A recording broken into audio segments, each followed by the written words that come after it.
Hello, everybody, and welcome to Project Talk with James and Glenn, your favorite. What could possibly go wrong when your 3D printing and project stream? Hello, everybody, and welcome to Project Talk with James and Glenn. Speaking of which, Why do I hear myself? Did you because I have the forget to stream running in mute the your background. YouTube? There we go. Oh my gosh, what an amateur mistake. Ladies and gentlemen, we thank you guys for all being here. Welcome, welcome, welcome. So I suffered some audio issues today. I have been using a wireless lapel mic for forever, for years now. And for some reason, it was just giving me fits through the last video that I shot, which I was editing today and realized the problem was there. So I am now back to a wired microphone, which is the ones that Xander and I used to use way back in the beginning. So please let me know if my audio isn't right, if it's too loud, if it's not loud enough, if I sound robotic, if I sound like I normally sound, you just have to deal with that. There's nothing I can do about that. But for those of you who don't know, I am Glenn from Fun King 3D. And with me, as always, is my brother from another mother, James from Print and Play. That's me. Hiding in that tiny little corner there. I want to run down the chat real quick. I'm going to give Nadav props today for being first. So he gets bragging rights for being the first one here. Alan Osborne is here. Ann is here. Scott McClellan is here. James from Print and Play is here. Glenn from Fun King 3D is here. Tom Llama is here. Builders Mark, Sergio from HVAC A to Z. I may repeat some of these. Ollie is here. Bob Carnes, David Randolph from that squishy print place, something like that. Of course, kidding. Printed solid. Alan King. I think I called Alan King. Maybe I didn't. Doesn't matter. Alan King is here. And Builder Mark already throwing down 10 US dollarinos, and it is always greatly appreciated. Just loves to see his name scroll by on the bottom of the screen. So that's it. That's all the energy I got. I'm done for the day. Okay, good night, everybody. It's so awkward for me right now because I've got a monitor, like in the traditional sense of a monitor, set up so I can monitor my video over here, and that's also where I have chat. I haven't quite figured out all this stuff. Which is probably why I'm not like that ninja guy on Twitch, or like even that Peg Leg Paul guy on Twitch. No, you don't want to take on that Peg Leg Paul guy. No, I'd rather go after the one with the underscore. Oh, thank God. Tom Llama said the delay was perfect for him to go take a shower. He's been needing one. Whew. Could smell them all the way down here in Florida. Can you see which version of Windows the computer is running now? Oh, that's my favorite one. Yeah, me too. Oh my gosh.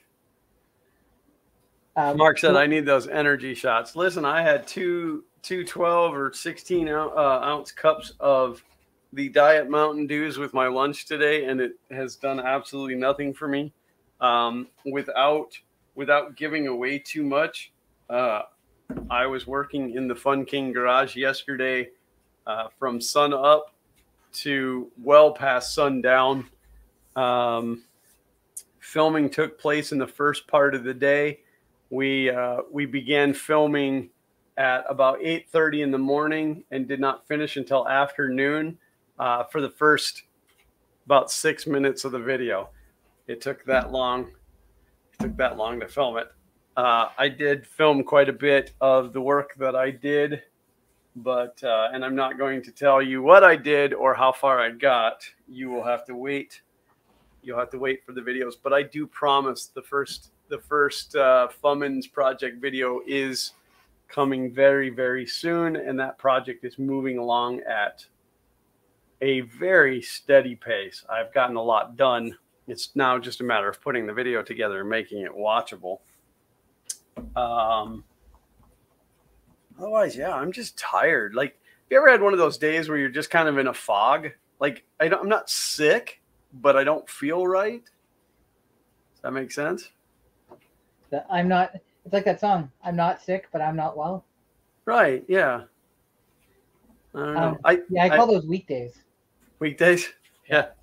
I don't know. I think it was just because it was such a long day yesterday, and I went to bed so both mentally and physically exhausted. I mean, I slept really well. I bulked up on some Advil before I went to sleep, so I could make it through the whole night. And Dave says I call it life. But yeah, it just it took quite the toll on me. And then I don't know if Uncle Ron will be in the chat today or not, but he's here physically. Unfortunately, he's only here for a short bit of time this trip, or I would have had him come in and be on stream with me. But he is jetting back out tomorrow. He was down just for a specific purpose, but he will be back in a month and a half because Orlando Maker Faire is coming up next month, which I believe is the 12th and 13th. I don't know why I can't get those dates and keep. But if you are in the Orlando area, and really if you're really in anywhere in the state of Florida, you're within the Orlando area, you should come and attend. Uncle Ron flies all the way out of New York to come to Orlando Maker Faire, so you really have no excuse. It is the 13th and the 14th. At the Central Florida Fairgrounds, and MakerFaireOrlando.com for more information. They don't pay me to say that. I just really support this. These guys put on one magnificent Maker Faire.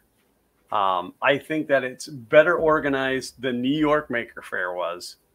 And I mean, I realize New York Maker Faire is bigger and there's more to organize, but they also had a larger budget than these guys do. So mad props to Maker Effects for the work that they do, and of course all of the volunteers over there. So Tom said that's called not enough coffee day. I don't drink coffee. I get my caffeine from other places. Other hopefully one day sponsored places. Yeah, that'd be fun. So I finally got around to starting to edit the video that I'm releasing. That should have been out weeks ago, but due to illness wasn't. And there is noise in the audio because something's wrong with the mic, and it makes me really sad. I could technically go back and film it again. I would have to take this piece of machinery apart, but Zach worked very hard through that video, and I'd hate to make him have to do it again. So I don't know how the edit's going to turn out on that, but that will be out sometime this week. What kind of noise is it? It's kind of a, and it happens randomly. It's almost like Tom says, just voice over it. That won't really work because of the way that we did it. Oh, is Mom gone? Yeah, just remember that I can't go anywhere. I'm stuck here. I'm stuck here for 2 hours.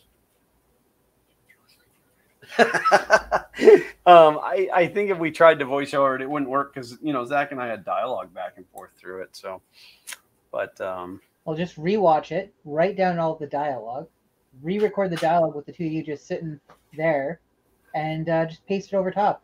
Oh yeah, that'd be a piece of cake. I'd rather take the machinery apart and refilm it.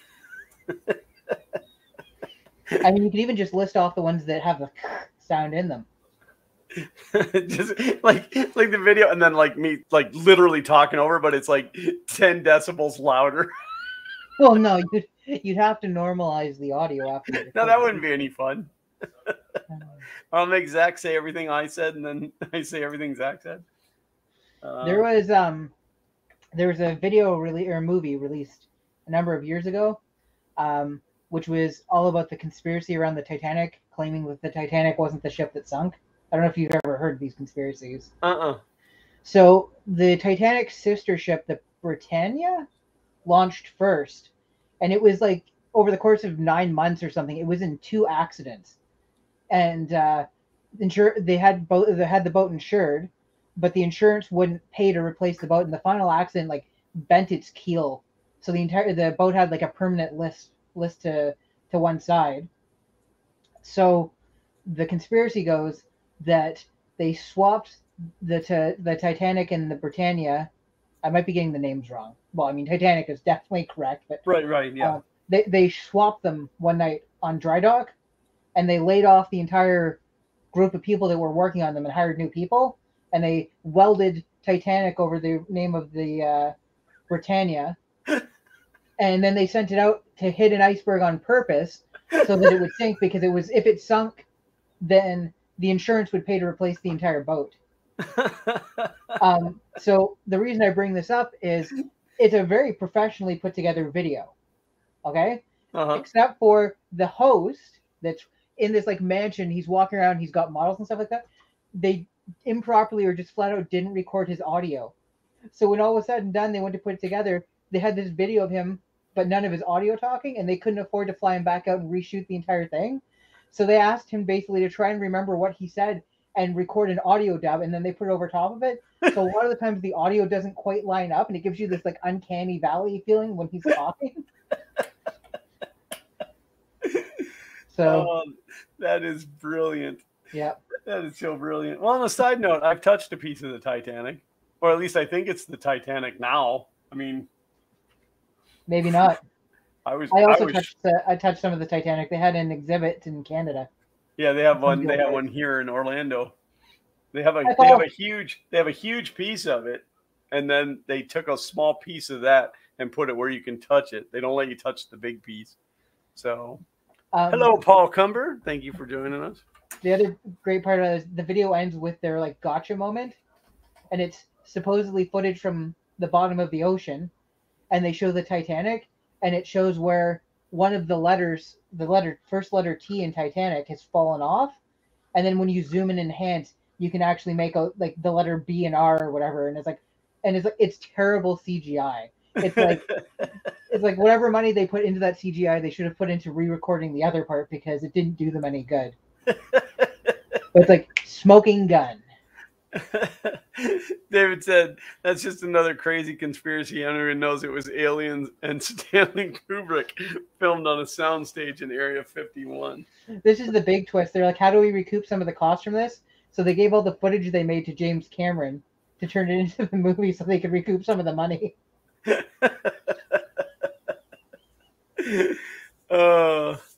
And there's Shenanigans joining us in the chat.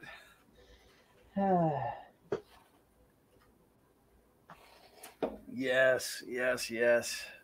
No, I never knew that there was conspiracies about the Titanic, that it didn't really happen. I'm pretty sure that they had proven it did. There's this not YouTuber. He was a kind of a blogger before blogging was big. His channel was called his website was called The Best Website in the Universe or something like that. And he went by Maddox. And I guess after 9/11, he kept getting people wanting him to write a blog post about how it was an inside job and all the conspiracy stuff around it. So instead, he published an article called "There Is No Conspiracy in 9/11 Conspiracy, You Morons." And he included a video he filmed called Unfastened Coins. And it was the conspiracy about the Titanic. And he disproved that the Titanic sunk by hitting ice, because he's got a model of the Titanic and some ice cubes. And he starts smashing the ice cubes with the model. And he's like, as you can see, the model's fine. And then there's another part. He's like, look at this. And he's got a bowl of ice and a bowl full of spoons that are made of metal. And he's like, this is the ice. It's made of water. This is the Titanic. It's made of metal. And he comes back and he's like, 3 hours later, all the ice is melted, but the spoons have barely melted at all. It's that barely melted at all that I lost it at. Oh, that's fun. David said any historical event has a conspiracy. I suppose so. There is a conspiracy going around that the guy from Fun King Garage and me are the same guy. Have you ever seen the guy from Fun King Garage? I just keep hearing rumors. I've seen him just one time. I don't think that we look that much alike. I mean, he copies my hairstyle, but clearly coming from the same barber. It's so funny. I opened up my wardrobe and I went to grab my shirt out to get dressed to come up here to stream today, and I almost grabbed the Fun King Garage shirt. Not purely on accident. I almost grabbed it. And I thought, well, that actually would have been pretty funny, but I didn't. I put on the regular black one because my Fun King garage shirt is hot pink. It's actually known as Halconia pink. Oh, look, Windows Me acting typical. So this is for a future video. I'm doing a retrospective on Windows ME to see if it's as bad as people remember it being. I installed Windows ME. I installed the drivers. Since I started installing it, Windows ME is yet to show me the boot up splash screen. It just shows the BIOS summary screen, and then it kicks into the operating system after 10 seconds. Huh. So after finishing installing the drivers, it no longer shuts down properly. So I have to hold the power button after I tell it to. Test and see if it's still doing that. I'm pretty sure if you look in the manual, those aren't bugs, that's features. There, so I've told it to shut down. And as you can see, the screen is blank. The fans are still spinning. So obviously something to do with power management, ACPI stuff. After I installed the drivers, I installed my first piece of software. And on reboot, it wouldn't restart. It wouldn't go back into Windows. I had to boot into Seiko and uninstall the software I installed, and then it went back in. Did a quick Google search and like, oh yeah, Daemon Tools or Windows ME is known to stop working after installing this version of Daemon Tools. Install an older version, but it works fine on every other operating system. Wow, yeah, Windows Millennium Edition was definitely a beast in itself. I mean, it's almost like they did it intentionally. Like, let's just give them this garbage, and then the thing is, it was on the market for only a year before XP came out.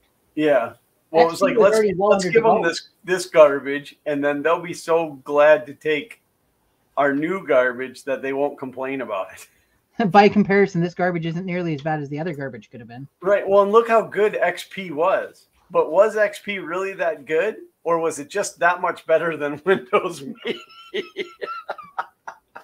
So sue me. Oh. I have to replace the network card on this computer. It's not working properly. It doesn't work properly under Windows 98 either, though. Wow. Yeah, that's a lot of work to go through to get old stuff to run. Let's see if I'm going to get back into Windows now. And now it's going to tell me, oh, you didn't shut it down properly. Oh, there's scan disk. What's your Windows ME experience like? Well, it looks like scan disk all the time. Brian has joined us. Hello, Brian. Anybody else has snuck in that I didn't see? My apologies. I also found an old version of AVG antivirus that still runs on it. Really? But I haven't. Well, I mean, there's a website called oldversion.com, so they hold on to the old software. Yeah. So my goal is to try and set this up the way I would have had it when I would have been running it as an operating system. So software around the year 2000 to 2003 mark. But then for antivirus and stuff like that, I go with whatever the final version was that'll run on it, because that's fine. Unfortunately, we'll see how it's behaving after a restart. Stuff like I've been trying to get Chrome to install, and the installer just doesn't do anything. Brilliant. I installed 3D Mark 2001, and last time I tried to run it, it gave me abnormal program termination. We'll see if it does differently after a restart. Well, it's working now.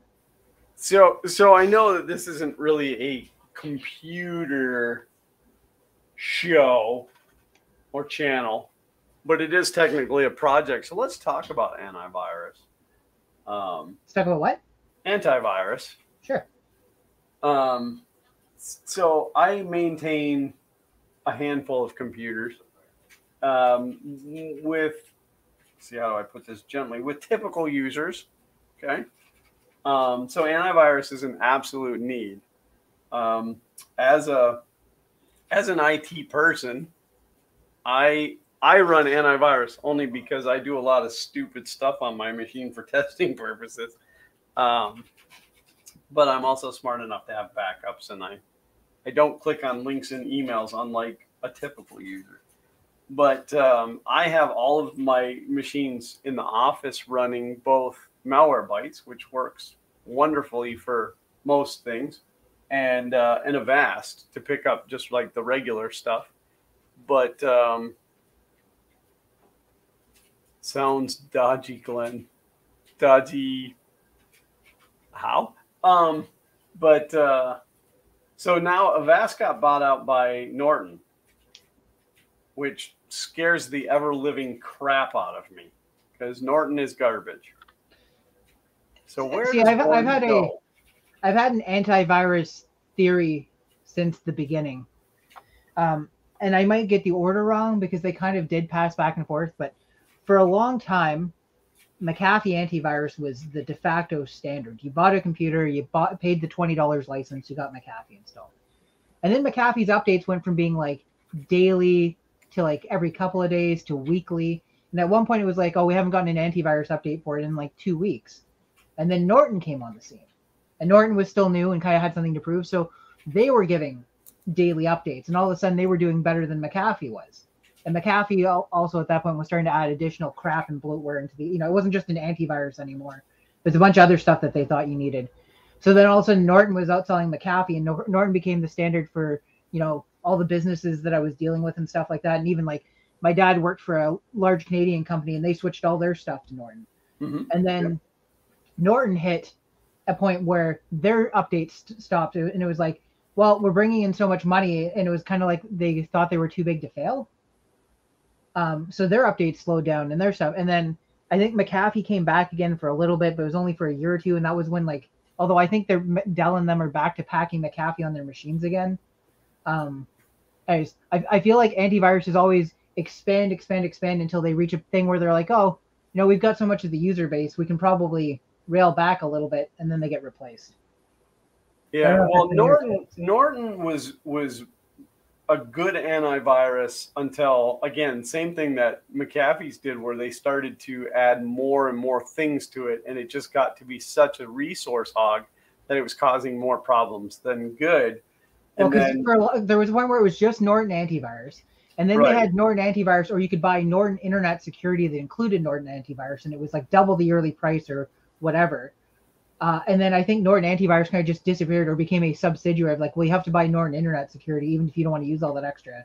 Right. Yeah. And then Norton started to buy up other software, like the Norton Ghost used to be GhostSoft, which it was really good when it was GhostSoft. And for the first couple of versions under Norton, it also worked pretty well. But then eventually it became like a full-blown Windows application, and they started adding a bunch of extra features and stuff. Yep. All I want to do is boot up off of the Norton Ghost disk and clone a drive. Image of my hard drive. Yep. Store it somewhere and call it a day. I don't. Brian asked if I've tried Bitdefender. I can't. I've heard of it. I don't know if I've ever tried it. So I will definitely look into that. I'm curious to know what everybody is running. And if you're not running an antivirus, shame on you. You absolutely should be, because there are a lot of not good people out in the world. And if you're one of those not good people writing viruses, shame on you, because we don't really need your crap. So Brian said it's good it actually works. So Avast has actually been fine up until, and not even Norton, buying it out. It started to it started to get a little too bulky for me, and pop-ups, all these pop-ups all the time, upgrade, because we run the free version. I pay for Malwarebytes. We run the free Avast, but like, oh, you need to upgrade, and then it just packs on a bunch of crap that I don't need. I don't need their malware portion of the software. That should be covered under their antivirus. But I just don't know if Malwarebytes by itself would be enough. It definitely picks up some stuff. Malwarebytes has been very good to me, but I just don't know if it's enough. Sorry, the screen's blank. I'm just grabbing some raw footage of it running the benchmark, so I don't have to do this again later for the video. Well, that's fine. You guys still have to see my beautiful face. And says running BullGuard. I don't know if I've ever heard of BullGuard, but now there's a commercial here in the U.S. for an antivirus, and the name of it is slipping me. It shouldn't, because the commercial's on all the time. But their big claim to fame is that it's written here in the United States. You know, most of the viruses come from overseas where the antiviruses are written, which is a theory that the people who write the antiviruses also write the viruses. You know, like the companies who make the radar detectors also make the radars for the police cars. So David Randolph said, if you. It's not very nice, Dave. Don't be talking like that. System Mechanic Pro is good too. I just want like back in the good old days of AVG when it was just an antivirus, you know, and then it's like, Speaking of AVG. What's that? Speaking of AVG. Yeah. So like, well, didn't AVG got bought out or something, and then it became its own malware. Did it? Yeah, there was something weird like that with it, if I remember right. So my dad's trying to video chat with me right now. It just popped up on my phone. I'm gonna feel bad, but I'm gonna ignore him. David said, if you're doing so much bad stuff that you have a strong opinion, strong options on antivirus software, then the problem isn't the software, it's your questionable choices. I dislike when a piece of software becomes so resource hoggy that it slows your machine down. Microsoft Windows. Do you want to see a neat trick about this computer? Of course you do. Everybody wants to see the neat trick, right? Well, yeah, show the neat trick. So I've shut it down, except for not really. There's my armpit, though. So we'll edit the stink lines in post processing. So it's off, right? Okay. Then all we see is your armpit. All you can see is my armpit. Turn it back on.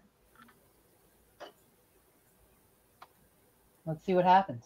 Nothing. It's just a black screen. My machine would have been booted by now. Would it, though? My machine boots like 7 seconds. Windows 98. How did you manage that trick? Well, you see, when I built this computer, I used a piece of technology called an SD to IDE adapter. And I 3D printed a case for that adapter that I could then have access to the SD card from the front of the computer. So I have a Windows 98 SD card and a Windows ME SD card, which I'm going to dispose of in fire. Does it mount in a drive bay? It does. Sweet. Here, I'll show you. David said, "We see your armpit. You should say you should shave." You see it? Yeah, that's pretty cool. Right there. Yeah. So I didn't have to completely bork my Windows install to test out this garbage. Brian asked, does anyone here have an SSD or an NVMe as a hard drive? I actually have both of those. Same.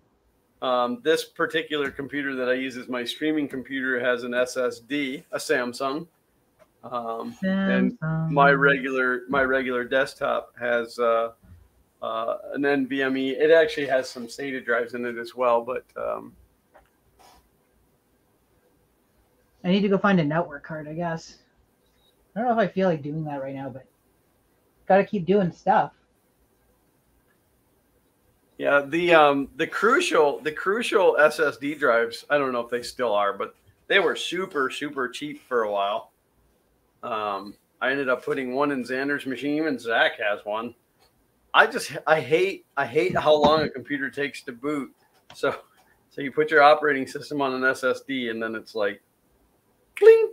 My machine really does boot in 7 seconds. That wasn't BS. It, like, you turn that thing on and it boots like now. So I turned off the other camera so you can't see my butt while I sleep. Yeah, Brian said, don't they boot fast? It's spoiling me. No doubt. Yeah, I hate when you have to use a machine that isn't SSD. It's like, oh my gosh, and you hear the hard drive.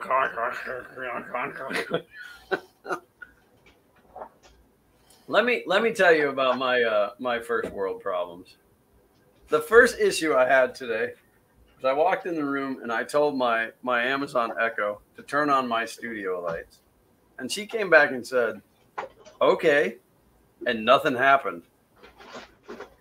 And so I told her to do it again, and she said, "Okay," and nothing happened. So I went and turned them on manually. Then I'm sitting here, and the lights just turned off on their own, and it's like.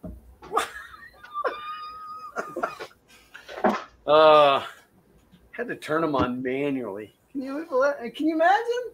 Whew. Manually, like some kind of a plebe. Yeah. I have to go to my regular desktop for just 1 second. Okay. Switch the mic though, so you guys can still hear me. I don't know. I was talking about how much better Windows 98 is, and now look at it. Alan said it's learning. Well, if it was learning, it would just turn the lights on when I came up at 4 o'clock on Sundays.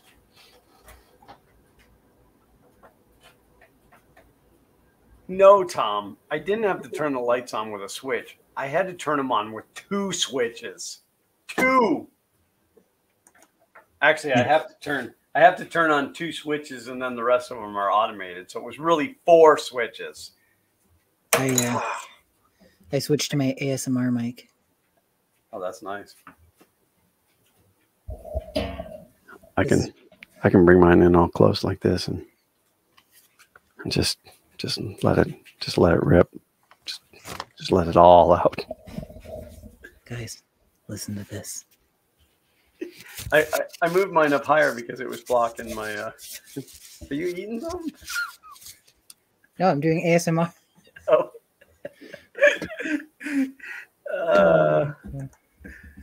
I have to go find drivers for a network card. When's the last time you had to do that? Yeah, I don't remember. It's an LNE 100TX. Mark said, "Oh my gosh, the exertion of energy to push 2 buttons. That's why I'm like so off my game today. Like, whew.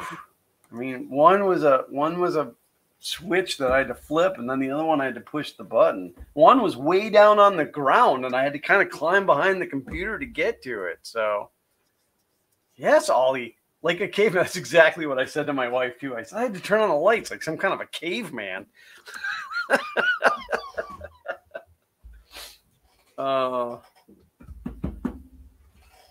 Hello, Dan. How are you? I shouldn't show this off, but I'm gonna show off my new toy. You're gonna show off a new toy? I'm gonna show off a new toy. It's actually Fun King Garage's new toy.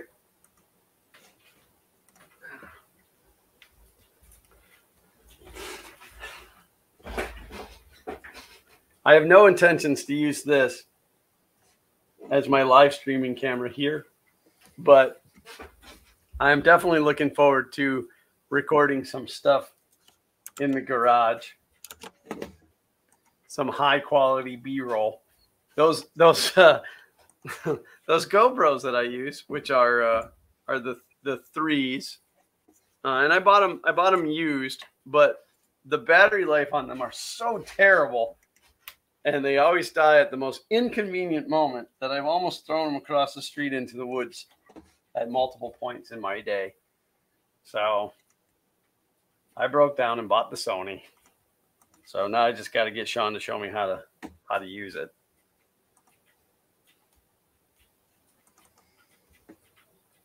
Well, I got drivers for this network card. It's an old Linksys card, so that should be all right.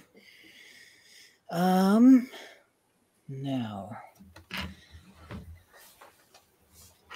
I have to see if I have a screwdriver down here I can use.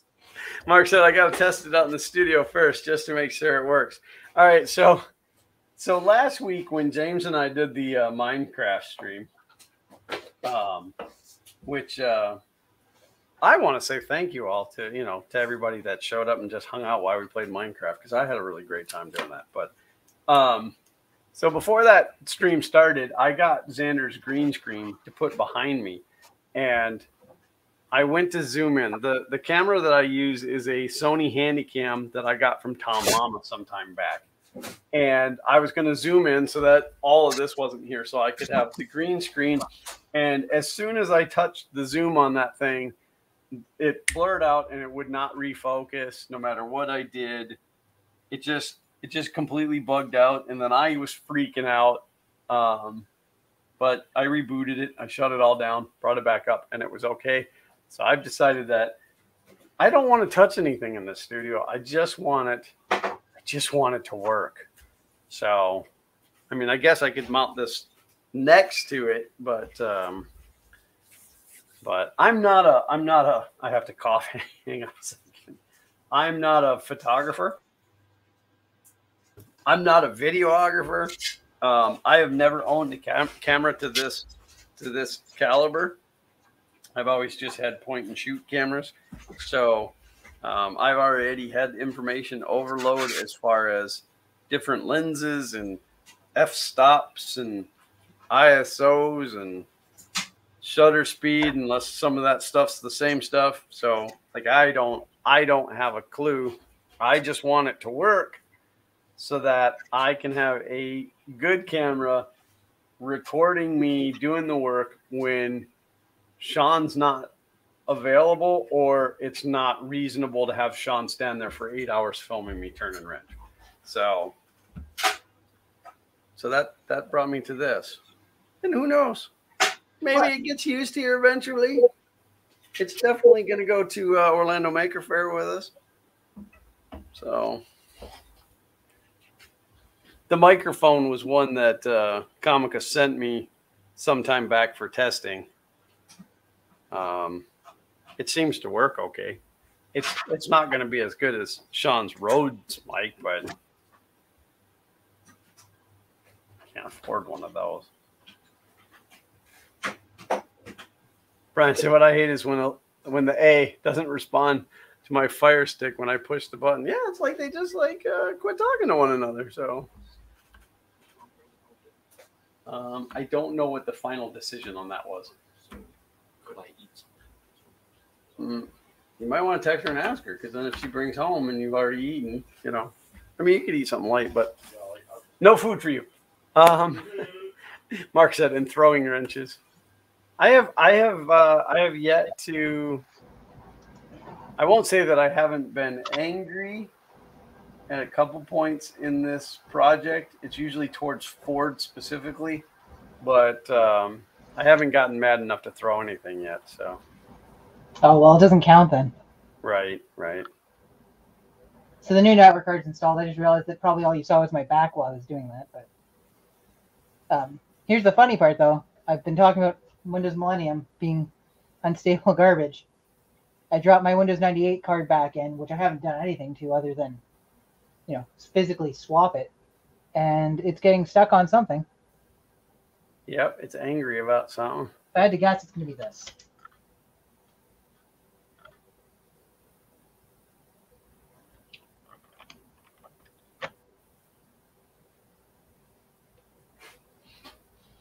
Yeah, I don't know. But I do have to say that I'm still contemplating buying a GoPro 10. If you haven't seen that thing, it is a brilliant piece of machinery. I'm going to eat this Airheads that I got out of a printed solid Jesse box. Clint said IRQ issue. God, I remember having to set IRQs by jumper manually. Huh, Windows 98 is also not fully shutting down now. It's like I heard what you said about my younger brother. Mark said one day the line will be crossed and you can never go back. The 10 millimeter box open end will be stuck in the wall forever. I would never, ever, ever throw my 10 millimeter. Because you can never find them. Well, they get lost on their own. I wouldn't throw one that I know where it is. Weirdly, I'm missing like 4 or 5 standard open end combination wrenches, and I had to have grabbed them for a project to go somewhere, and I can't find them. I can't find them anywhere. They've been gone for months. So Brian said, pay a camera guy, maybe. I have a camera guy. He's my producer and my director and my camera guy. And he's very good at what he does, even though he makes me do the same thing multiple times so he can get it from multiple angles.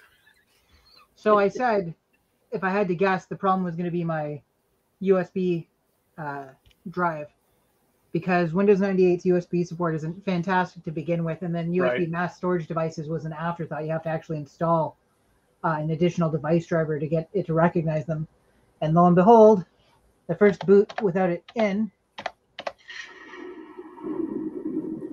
it almost like I timed it to play that Sound Blaster Live storm sound effect. That's okay. I blame Glenn for all my problems. Yeah, thanks. Appreciate that. Well, if the women don't find you handsome, they should at least find you blaming Glenn.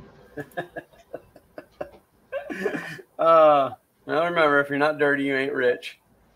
Clint said, so IRQs 2, 3, and 5. Anyone remember the ports? That was... oh, wait, I know this. Well, you can tell them I know this one. It was common LPT, wasn't it? Yes. I just can't remember. Wasn't 7 one of those as well? Wait, IRQ 5... I guess IRQ 5 and IRQ 7 often got used for Sound Blaster cards, depending on your hardware configuration. Yeah. IRQ 5 was sound card. Mark, don't say things like that. He said they're probably in the vet, but no, I know that thing was cleaned out. So, Hobby Howie says GoPro 10 overheats. May want to look into it. I want to say, well, all of them overheat. Even my 3s overheat, but I think they're releasing something in the firmware to help alleviate that. But that is definitely good information. Brian, has Glenn used any gear wrench products? I've used them. I don't know if I own any, because like I have some hit and miss tools that I've just picked up through the years. But gear wrench is pretty nice stuff. My only issue with gear wrench is that they don't have everything. Like there's gaps in their offerings, which is a huge problem with a lot of companies. I use a lot of Cobalt tools from Lowe's right now because they're easily accessible, lifetime guarantee, and they're pretty nice. But there's also a large gap in the product offerings for that as well. So now I'm moving to Tecton, which is a U.S. company. Not that the tools are all made here, but a lot of them are Taiwanese. In fact, I have my first Tecton ratchet coming. It'll be here tomorrow, so that's pretty exciting. And then I was going to order the big set of combination wrenches, which is like 48 pieces, and it's literally every size that they offer, like from 1/4 to I think 1.5 inches, maybe it's 1.25 inches, and then metric from 6 to like 32. But I ended up buying the camera, so now I can't afford the wrenches.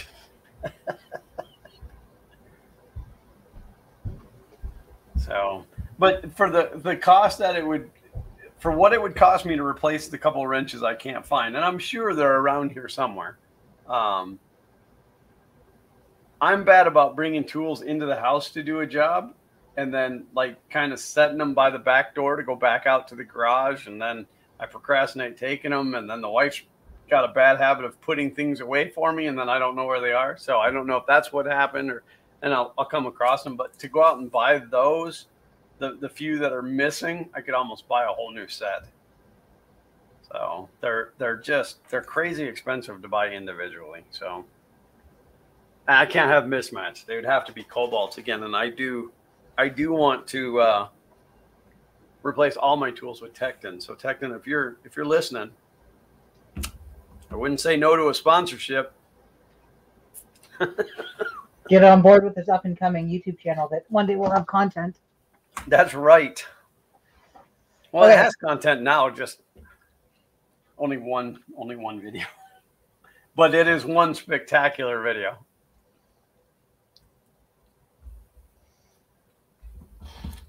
Oh. So I think we can definitely say it's this USB drive that's causing it to not want to boot. Plugging it up. I wonder if it's causing the issues with ME as well. Yeah, ME needs an excuse. Mostly egregious. Windows ME. Mark said new sponsor. Listen, Mark, anybody has the potential to sponsor this channel because I will whore myself out for anybody. And I too will whore Glenn out for anybody. Tom said you'll find them the day after you replace them. Well, that'd be okay because I could still return the new ones then. I'll find them 31 days after I buy the new ones. I bought a universal power supply for laptops because I've got a number of old laptops that I needed like different connectors and stuff for. Right. And it died. And I went to return it this morning on Amazon. And the return window expired yesterday. Okay. So That's where I'm at. You got two options. Kate came up with an option that I, of course, would never do, where I order a new one and I return the other one. Well, that was going to be one of the options that I gave you. But the other option is if you open up a chat window and just say to them, hey, this died, and it expired yesterday, they'll usually issue you a return for it anyway. I think I still need it, and it was working fine. Like I think I just got bad luck, or possibly I accidentally overdrew it. But it's part of my love-hate relationship with Amazon. I mean, Amazon does things that really makes me angry, but I mean, there's been times where I was even like a week past my return policy, and I've reached out to them. They've issued me a return on stuff. So I'll probably try and do that right after this. Big Mike said, how's the new motor in your F450 running? Glad you went that route. Well, the new motor's not in the F450 yet. In fact, the Ford motor isn't even out of the F450 yet. But it's that close. But yeah, I'm still glad that I've gone the route that I have. I don't want to give away too much because it's all going to be in the videos that are coming. But I did manage to drive it into the garage. So you're going to get to hear what it sounds like. And it's just not good. So, but I am still glad that I went the route that I went. I guess I can let the cat out of the bag that I sold the transmission out of the Dodge for $1,600, and it cost me $1,500 to have that Dodge delivered here. So it was like getting free shipping on the Dodge. So pretty excited about that. My Windows 98 PC is now online. Brian asked if I have a favorite drill brand. I absolutely have a favorite drill brand. And if they want to sponsor me, I'd be fine with that too. All the power tools that I use DeWalt. Not because they're a good tool, but because they're the right color. No, that's not true. I've liked DeWalt tools for many, many years. So when it comes to cordless tools, I am a DeWalt user. I have a tendency to buy the same so that all the batteries are interchangeable. But I hear those Milwaukee brands are pretty good too. But I'm a DeWalt diehard. So I'm a tool snob. There's no doubt about that. If it's black and yellow, it's a good chance I'm going to buy it, even if I don't like it. Just on principle. Well, it's really funny because there's a tool company called we'll call it Hobo Freight.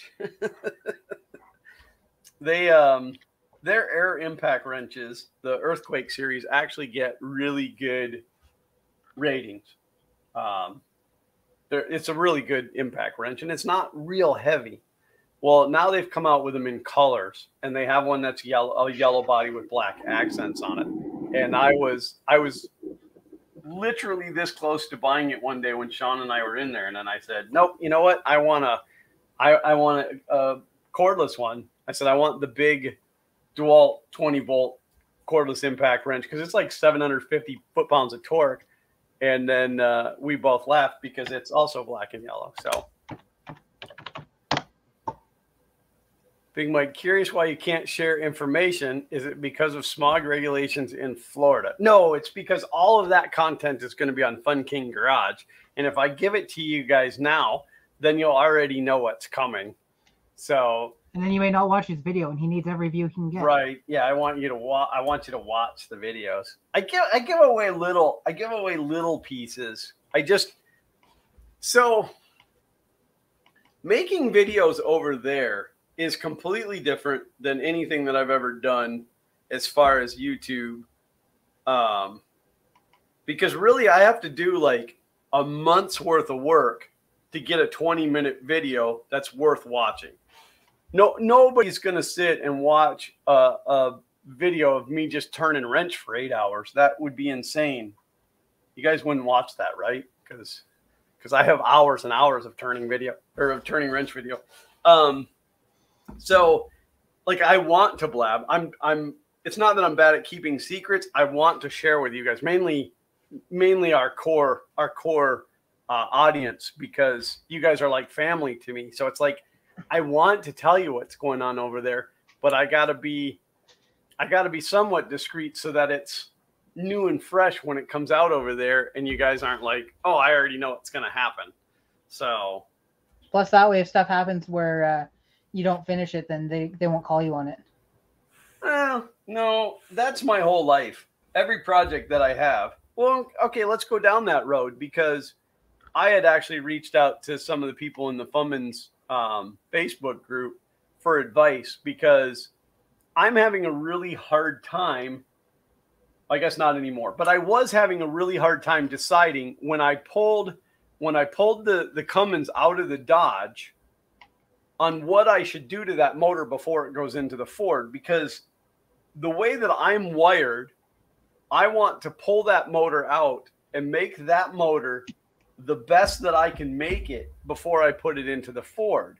Makes sense. But the other side of me said, no, don't do that, because now all of a sudden you're going to go down a path of rebuilding that engine, which is more money, and it's going to take the project longer, and it's not going to get finished. So then my plan, which I don't think is a surprise or a secret, my plan is that I'm going to fix a couple of things that I found wrong with the Cummins. Like the rear main seal is leaking, so that'll get a new one. There's a couple of gaskets that are questionable, so it'll get new ones, and you'll see all that on the channel. But I'm going to do as little to that motor as I have to put it into the Ford so I can get the Ford running. Then when the Ford is running, I can consider that project done. And then my plan is to buy another Dodge and pull the motor out of that and build that motor the right way. And by right way, I mean make it have just a tremendously crazy amount of horsepower. And then I will pull the Cummins that's in the Ford out and put the new Cummins in, and then I'll either keep the other Cummins as a backup, or I will sell it off to help offset the cost of having to buy a second one. So that's the plan. I need my truck back. I need my truck to run. And I may or may not have had a little tuning done on the computer to gain about 90 extra horsepower. So, something you might consider, Glenn. Sure.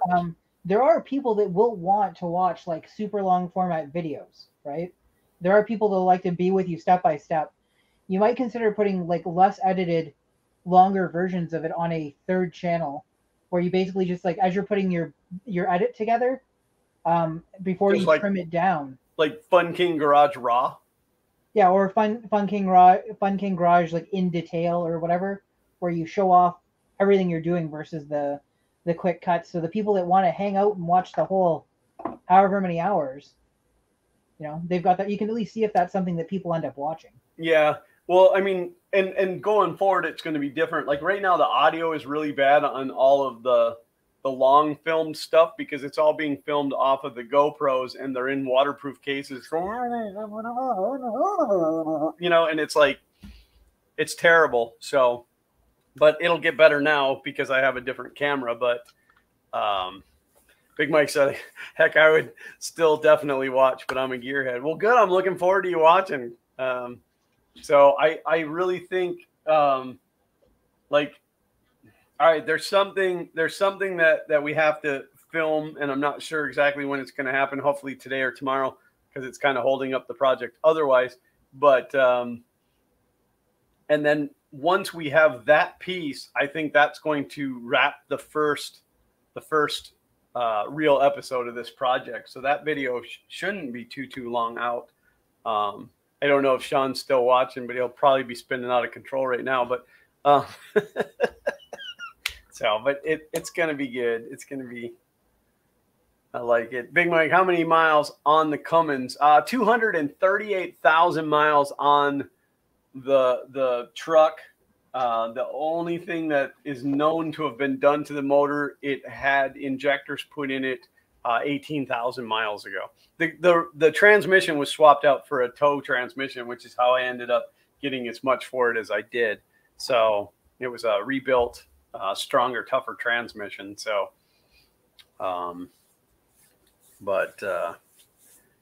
yeah, it's good. I'm sad the condition that my truck is in right now, because this is the most torn into it's ever been, and it looks horrific, but it'll be all worth it in the end. So many steps to go. So it should take just another week and I'll be done with it. It actually, to do this project, like if I was going to just start to finish this project without filming it, it would probably be 2 weekends to complete it. It's pretty easy and pretty straightforward. A couple of things that are going to hold it up. I do have to have the drive shaft shortened, so that's got to go out and be done. And I don't know how long that's going to take them. Glenn wants 1,000 horsepower. 1,000 horsepower would be a good goal. The thing is I don't want to give up towing capability. So when I build it, I don't want to build it to be like a race beast. I want it to be a good tow rig. So Mark said, Glenn, on the second Cummins, you should order a crate motor. You pay so much. You pay so much extra to, I mean, unless you're talking about a brand new crate motor, but they're super expensive. But there's a couple companies out there that build really nice engines, but you pay through the nose. So, and I mean, I'm fully capable of building a motor. I can't do the machine shop work. I'd have to pay to have that done. But, and then, of course, working with a Cummins engine, I'll tell you the biggest problem with working with a Cummins engine is that they are freaking heavy. So a proper engine stand for a big diesel like that is expensive, like $5,000 expensive. And so what I ended up doing was I built a wooden box for mine to sit in, and I set it on the legs of my engine stand, and it's such a pain to roll it around. Brian said, use a lapel mic. I'm actually, I'm looking at getting like a digital voice recorder that I can just toss in my pocket, and a wired lapel mic to that. That way it's not going to have any like wireless, not interruption. What am I looking for? Interference. Hey, Glenn. Do you have any old cell phones kicking around? Yes and no. One of the more popular things now is to reuse either your existing cell phone or an old cell phone and get a lapel mic that has the 4 sections. The 4, yeah. Yeah, and use that as your recorder. That's not bad. It's not a bad idea. I've seen it recommended. I haven't tried it myself, so I'm not swearing to it. Yeah. $23.59. Well, there's some pretty decent voice recorders that aren't crazy expensive. So, but that's I might try that. So, of course, the big issue is synchronizing everything after the fact. Because every time I add in a new piece of hardware, it's more work on the editor.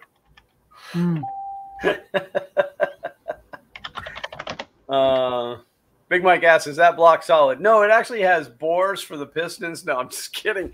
It is all cast iron. The head is cast, the block is cast. The crankshaft is made out of unobtainium, which is heavier than any other metal. I don't know. It's a heavy beast. I accidentally closed the results window before I could screenshot it, so I have to rerun it again.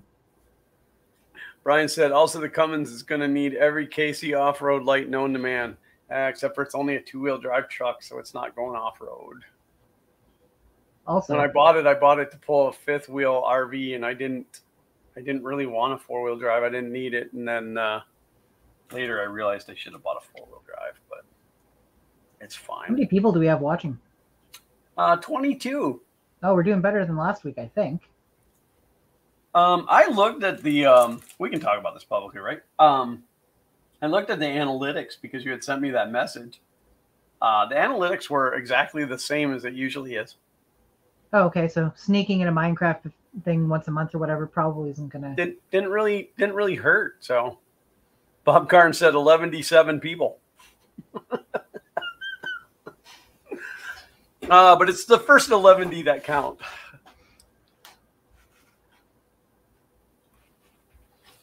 I was all super excited because the growth on my secondary channel was about the same as my first channel, but obviously with significantly less videos and less subscribers to start off with. But it just died this week. Yeah, but I think that happens. I think you're going to see waves. Yeah. So. I mean, Xander's channel grew like crazy real quick, and then he hit the 1,000, and then now it's kind of like ground down. I haven't looked to see where he is lately. I could pull that up. He also isn't producing content regularly enough. No, he's kind of had a writer's block. Oh. So he'll get back to it. I guess the worst part, and I shouldn't even admit this publicly, but I let him start playing Grand Theft Auto 5. So, that's a nice, wholesome game. Yeah. I mean, where else do you learn how to shoot somebody in the face? The term terrible father is used too much these days. However, I made him wait. Until he was 15. He claims that I told him, like, when did Epic Games give that away? Do you remember? You know? It's been a while. I don't remember off the top of my head, no. Like a couple years while, I think. And I downloaded it to both my account and his account. And I told him, I said, listen, I downloaded this to your account, but you're not allowed to play it. He swears that I said that he could play it when he was 15. I don't remember saying that. So would you have he's picked been an older bugging age? the crap out of me up to his birthday. And Friday, we go to lunch. Him and I go to lunch on Fridays. It's the only thing that we do together anymore because he doesn't like me. He's 15. And he's sitting at 12:20 right now. But so I finally told him he could play. But Brian said, good idea, James, or better yet, go with what your camera guy recommends. Yeah, well, I like to give him grief, but I don't want to upset him. I don't even remember what that's in response to now. The audio recording. Oh. My thought is if I'm going to be recording off of multiple cameras, to make the audio normal across all of them was the thought for putting a third device in there, you know? So, and Sean did agree. He did say that was a pretty good idea. So. You go over to talk to him later, he's just moved out. That's like he just started agreeing with whatever you wanted to say because he knew He wasn't gonna have to deal with it anyways. Yeah, I'll go over there and knock on his door, nobody will answer, and I'll open it and the whole apartment will just be empty. Including all the stuff that was there before he moved in. Yeah, I took the kitchen sink. Uh, The urinal off the bathroom wall. Yeah. I don't know. I just think it'd be easier to have a normalized audio. It has to be clear. And lapel mics are generally garbage anyway, like wired or wireless. Just the actual lapel mic is garbage. I figured it out. We'll just get Sean to stand behind you holding the camera and a boom mic the entire time. Well, I mean, the thing is like I could get a shotgun mic and mount it, like come up with a mounting for it, but then I would have to move it around everywhere I go. Well, yeah, because if you're filming and you're like leaning into the cavity of the vehicle, the engine bay, right? The mic's not going to pick up any of that because you're going to be talking in there. Well, and that was exactly my point too. I'm leaning in, and something goes wrong, and I drop the F-bomb. It needs to be clear and concise on the recording. Yeah. So I don't know if I told F-bomb in one of my most recent videos, but I censored it. Did I tell the story about the whole thing that happened last Friday night when I wasn't recording and I fell backwards and like I should have been recording. It would have been an epic moment. I would have absolutely shown it. I don't hide anything. I mean, if I screw up, I share it. I don't care. But really, I wanted to be able to go back and watch what happened, because at the point that I fell back, I stepped on the side of a catch pan, and that catch pan was next to my head for a split second. So I'm not really sure what happened, but I would have liked to have seen it. Killeen's got a funny story about, she was on a scissor lift at work, and she was, I forget if she was like getting something or she was putting something away, but one of her coworkers like, Killeen, I need the keys, and she stepped backwards, forgetting that she was 6 feet or 7 feet up, and fell straight off the back onto her butt. Ooh. So her phone went whipping out of her pocket and cleared like a couple of aisles underneath the washer and dryer, and her coworker could see her over the stack washer dryer combos, and went running over because she just disappeared. Wow. I think she ended up with a bruise, and that was about it. She's laughing. Yeah, until 10 years from now, when the real pain sets in. She knows how to take a fall, I guess. Well, I do have Sean on video falling off the car trailer, but we'll share that later. Brian said I need to 3D print a Fummins logo for the truck. I think it needs to be better than 3D print, but I am putting Cummins. I took the Cummins logos off the side of the Dodge, and they are going on the Ford.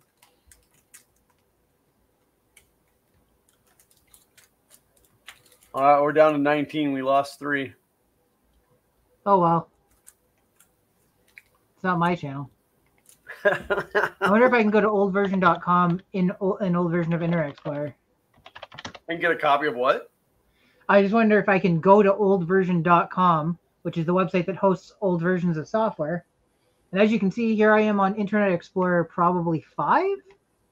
Yeah, Internet Explorer 5 with 40-bit cipher strength. And the website loads okay. So now I'm going to look for Chrome.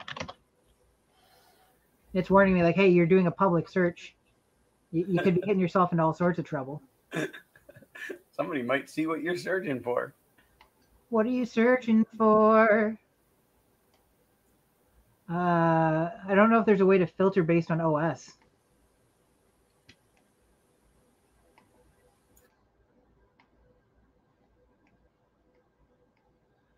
What was the last version of Chrome that supported Windows 98? I have no idea. Was Chrome even around in 98? Well, I mean, it was before the end of life of Windows 98. Have you ever thought of a streaming mic and use a Raspberry Pi? A streaming mic? What do you mean by streaming mic? I don't want to use a wireless mic because there's so much stuff going on in that garage. And like if I'm welding or whatever, I don't want the interference to cause noise. That's why I'm kind of thinking, like, you know, with my wireless lapel mic that I typically use on this channel, it's got the transmitter and the receiver. And I'm thinking, what's the difference whether I have this on my belt or in my pocket, or if I just use a personal voice recorder? Because my other option, I have a computer in the garage. I could jack a wireless microphone into that computer and use that to record, but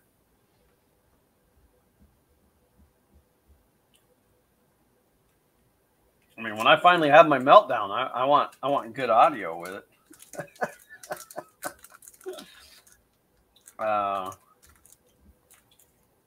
Yeah, we did one shot yesterday. Sean has watched it and said it was really good. I haven't got to watch it yet, but I'm looking forward to that. And you should be too.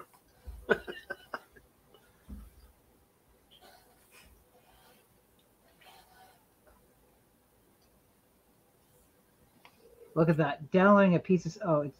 Never mind. It was not, in fact, downloading an exe. What's that? It's trying to download a PHP document instead of the actual executable. Oh. Oh, no, it is. It's just renamed it PHP. When's the last time you saw that download screen?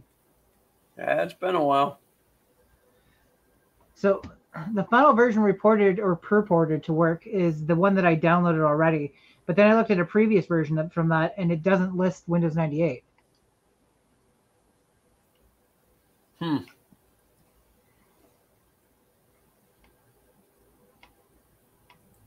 MJ said 3D printing the Cummins logo, then electroplate it.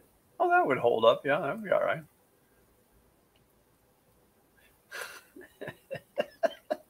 Tom Mama said, effing King Garage, 10 minutes of Glenn swearing. It doesn't happen very often, but once in a while. And again, it usually is also containing the word Ford. So, or if I'm opening my garage door, because my garage door sticks so bad that it about gives me a hernia every time I open it. So I usually have some words for that thing too. Hoping to get a garage door sponsor.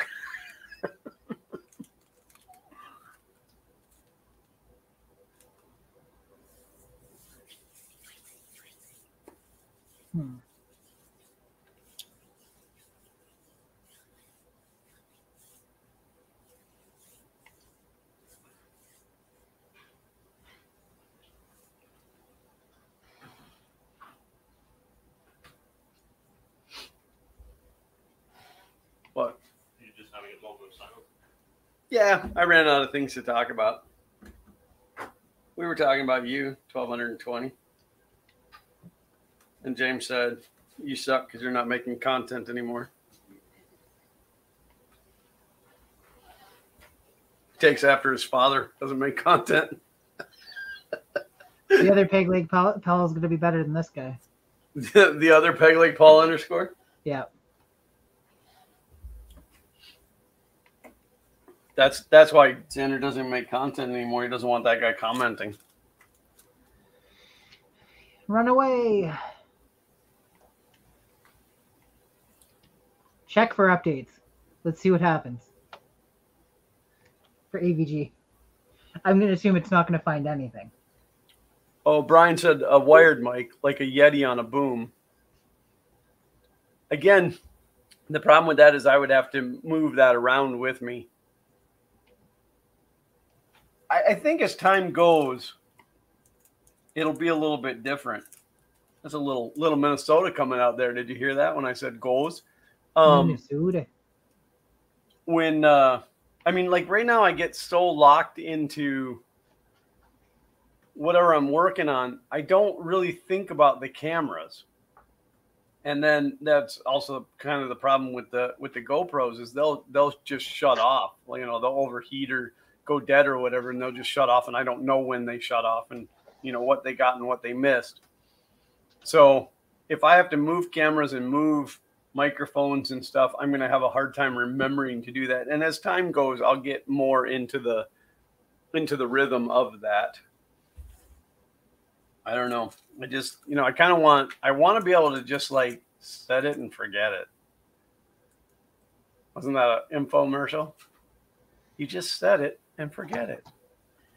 You guys want to see a sneak preview of what my next retro tech video is going to be on? No. We'll see if anybody in chat says yes, because if they don't, then I won't. Glenn, you might have already seen it because I posted about it on the Patreon. You posted it on the Patreon? I did. Yeah, those I do get from you. I don't always see your videos, but I do get your Patreons. Mark said sure. He said, yeah, you betcha. Oh, for sure there, eh? Tom Lama said Pepsi and Coke both make those mini sodas. This is the computer mouse I'm using right now. Check this out.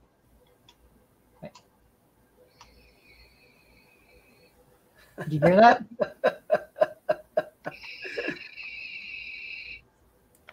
That's pretty funny. So it's got that sound effect, or it's got this one?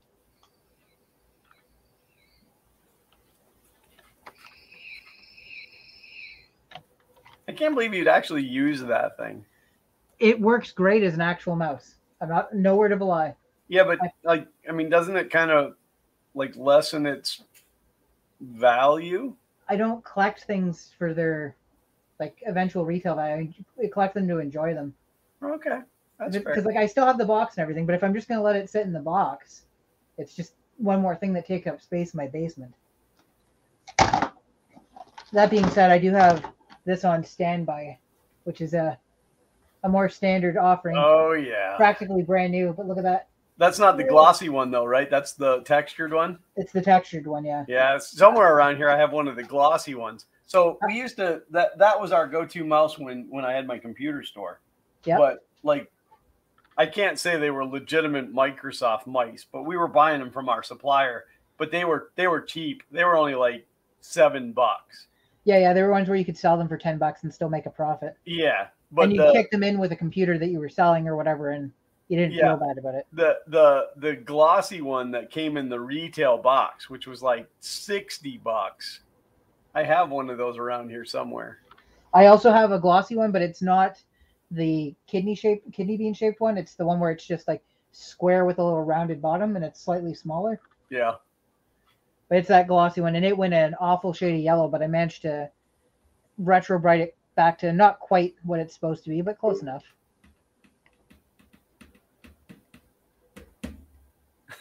Mark said, to be fair, I must have missed it.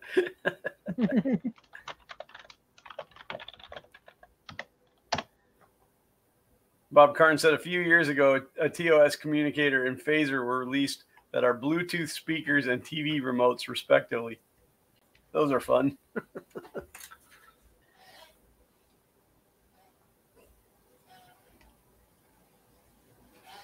I never really liked Star Trek. That Darth Vader guy was always mean. Oh, Glenn.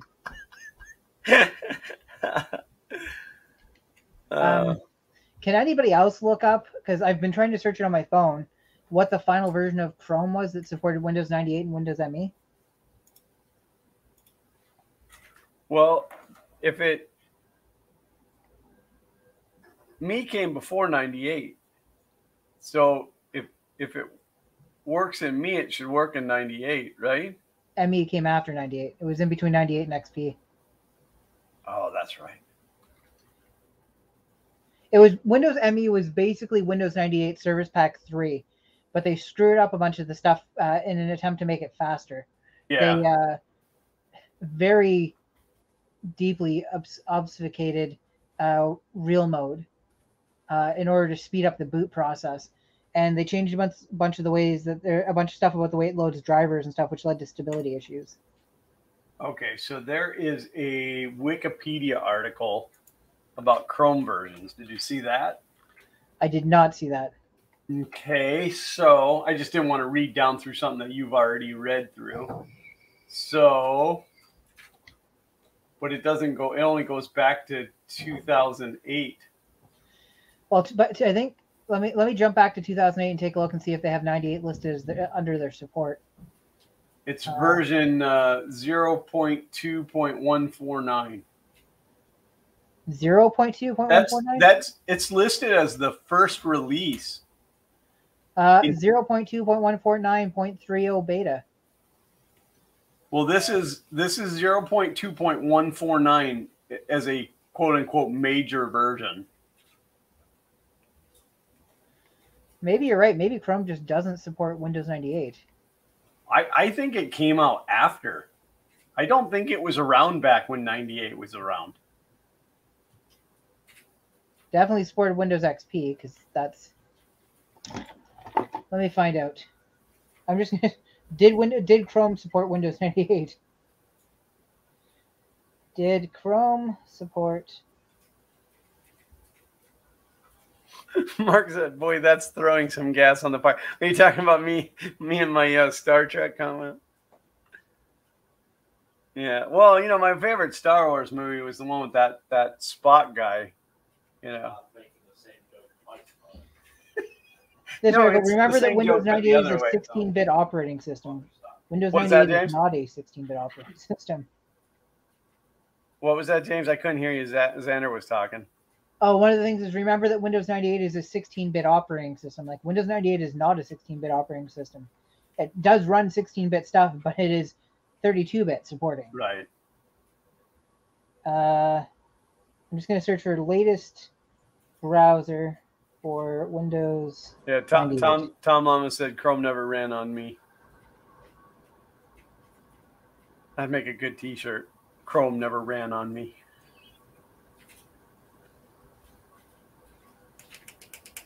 Speaking of T-shirts, if you'd like to get a Fun King 3D T-shirt, you can head over to teespring.com/FunKing3D, according to Nightbot. It looks like Firefox supports. Yeah, Firefox. Ooh, Mozilla. Netscape. I'm not putting Netscape on here. And then head over to Two Cows and get a dialer.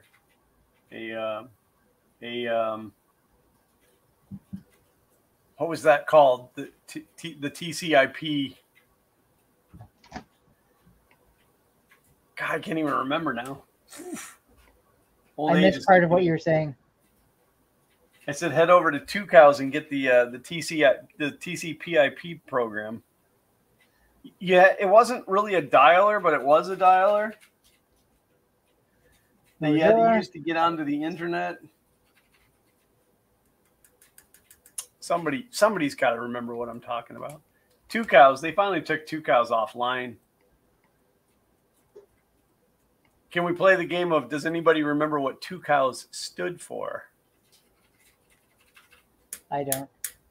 The Ultimate Collection of WinSock Software. That's what it was. It was a WinSock. It was the WinSock software.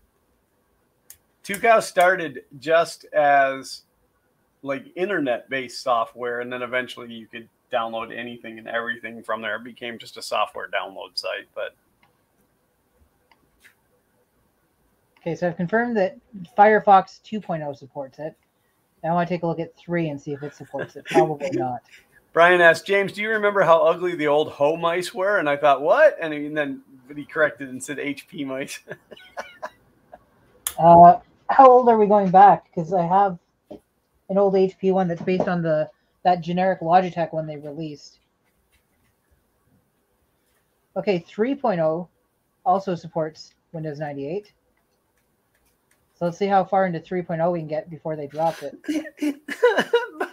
Bob Karn said, as blasphemous as those statements are, thanks for the reminder, Glenn. I need to send the printed Millennium Enterprise to an employee. Okay, so 3.5 didn't support it. So it looks like a derivative of 3.0 is as far as I'm going to be able to get in Firefox. Tom Lama said, yeah, Glenn, it was cool when Captain Kirk, K-E-R-K, and Jabba the Hutt ganged up on Spook and Darth Vader. Oh, man.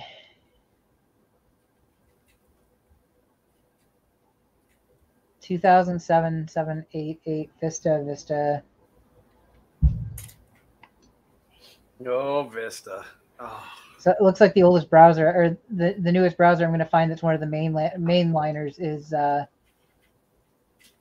to be at least 11 years old.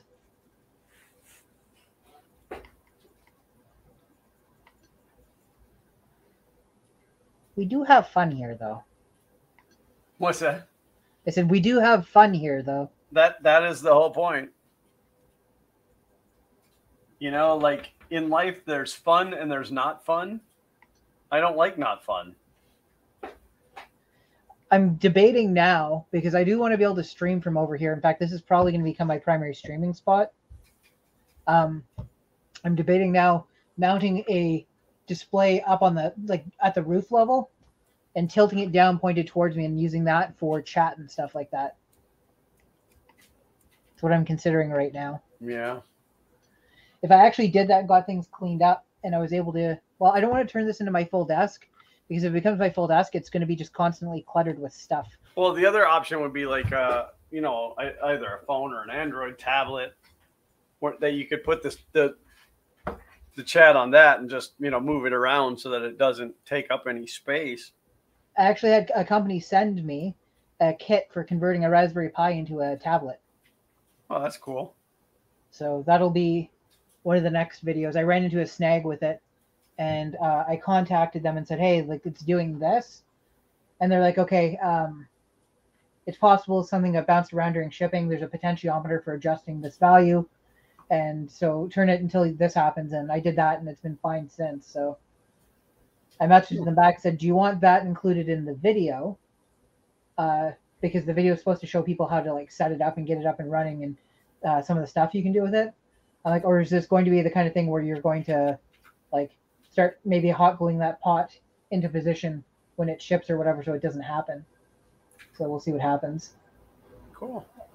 Tom Lama said, okay, dinner, laters. Good night, Tom. Thanks for being here.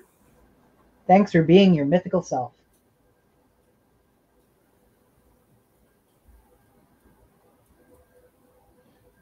I'm supposed to be doing all this work under Windows ME, and I'm still running under Windows 98 right now.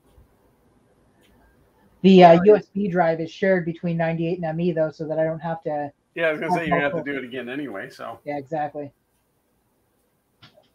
So I'm getting download speeds of 64 kilobytes a second. Wow. How did you manage that?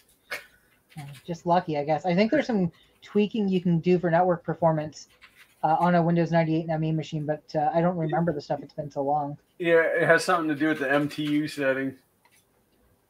Well, let's go see if I can find them. Because I think you have to tell it that it can run at full duplex or it doesn't. Otherwise, it just runs at 10 base T, no, at half duplex mode.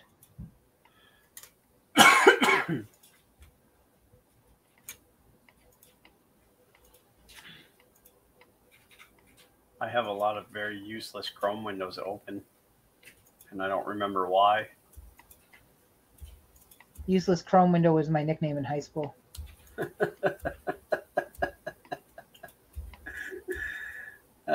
Was it printed on the back of your shirt? Probably. I couldn't afford any fancy shirts like you.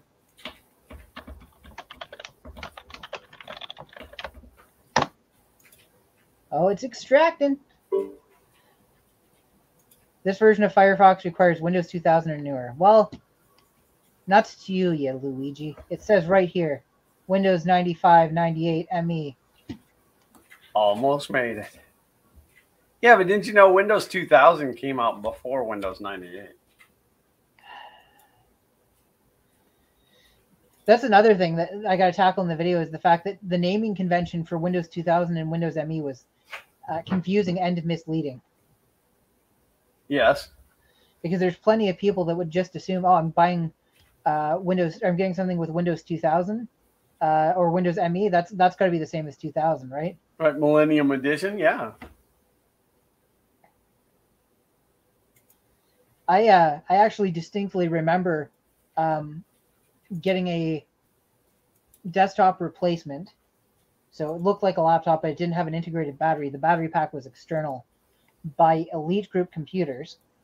and it came with Windows ME on it, and I dropped it and installed Windows 2000, and that I used that for gaming instead of Windows ME. So, oh, but Windows ME had DOS support. Yeah, but barely had DOS support, so I'd rather just pretend it didn't. You know what had good DOS support? DOS. Would you say DOS is good? DOS is good. DOS 5. I think DOS 5 was about the last good version of DOS. I didn't do a video on it yet. I probably will, but I did at one point install Windows Vista just to see if it was as bad as everybody said it was. And for the most part, I don't think it was. Like, it wasn't great, and they were coming off of a good operating system, so it didn't offer much. But it didn't give me the flat-out instability right off the bat with Windows ME. It was horrific. No, you love it. It was the largest pile of garbage ever written. Tell me how you really feel. Do you know me? I always tell you how I feel. Oh, I made so much money off of Vista. Like, maybe Windows 7 wasn't actually all that good. What's that? Maybe Windows 7 wasn't really all that good. It was just coming off of the... Kind of that same thing. Yeah, here's a piece of garbage so that you don't complain about our next operating system. Hey, we locked you in a room for a few years that smells like vomit. And now we're moving you into the new upgraded room where it just smells vaguely of manure. Right. Like, you know what? This is pretty good. Yeah. But it's like every other version of Windows is the good one. That was the pattern for Star Trek movies for a long time too. Oh yeah, I haven't even seen a good one of those. I'm gonna piss somebody off. You're pissing me off.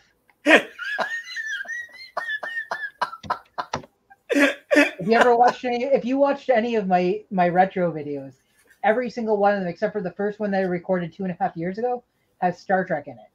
Yeah.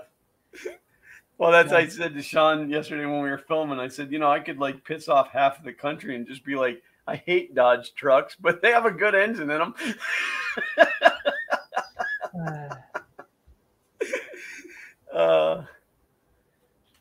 Newest version of Firefox. Here we go. It's got tabs and everything. Yes, I would like it to be my permanent browser. Can't wait for this not to work.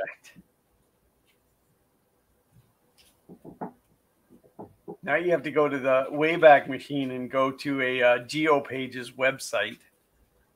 To get that preferably one that plays music or sound. I try and go to reddit.com. It don't look like it's doing much of anything, to be honest. Server not found.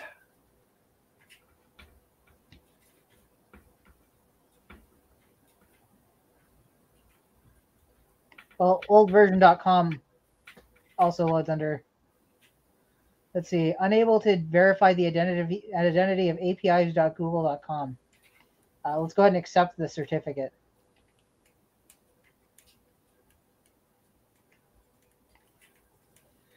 So the goal of this video, I think I already touched on it, maybe I already finished the thought, but the goal of the video is to try and find as much of the software that I used to use back then and install the appropriate version. So I want to try and put like MSN Messenger on it, and there's a aftermarket MSN Messenger server set up again. So you set up a DNS redirect for what it originally looked for to point at this this third market one. And like, obviously, I'll never have a personal conversation through there because you don't know what the logs and stuff are, but it at least gets it to the point where I can log it in and show the performance or show how it used to act. Well, make sure you install some ICQ on there too. Oh, absolutely. 100%. Yeah. Do you know how long it took me to realize that ICQ stands for I seek you? Yeah, I seek you. Yeah. I seek you. So far, the version of Firefox that I just spent all this time finding, which is like years newer than the version of Internet Explorer on here, is having less success loading the oldversion.com website. Let's do a search over here for ICQ. That's because the version of Internet Explorer that's on that machine is still the same version that you get nowadays. ICQ has a rating of 1.5 here. Well, it's owned by a Russian company now. Like, it's legitimately still out there. I know. A couple years ago, my brother-in-law and his girlfriend were down here, and we had a couple of drinks, all of us, and at some point decided we were going to go and download the latest version of ICQ and see what was going on in there. And you're a parent, so I would recommend you don't do that. Yeah, I understand. There's no images or video or anything like that, but conversations were taking place that I immediately uninstalled. Yeah, I understand that it's quite not good anymore. Yeah. As I download the most popular version of ICQ, which is 2003B, which I'm hoping still retains the look of the ICQ we knew. Like, and again, I'm doing this on the instance of Windows that I'm not going to be using for the video, so I'm going to have to repeat all this. You also have to get Winamp, because Winamp kicks the llama's ass. Like this? There you go. Winamp. It really whips the llama's ass. That was One more time, because I didn't have it turned up. Winamp. It really whips the llama's ass. Why would a llama and a donkey be fighting now? That's weird. DJ Mike Llama is the person in that audio clip. What I loved so much about Winamp was that you could draw your own, like you could do your own skins for it. Yeah, they had a skin creator or something, and not only that, there was hundreds of pre-made skins available for it. Yeah, I used to just think it was so cool that I could make my own skins.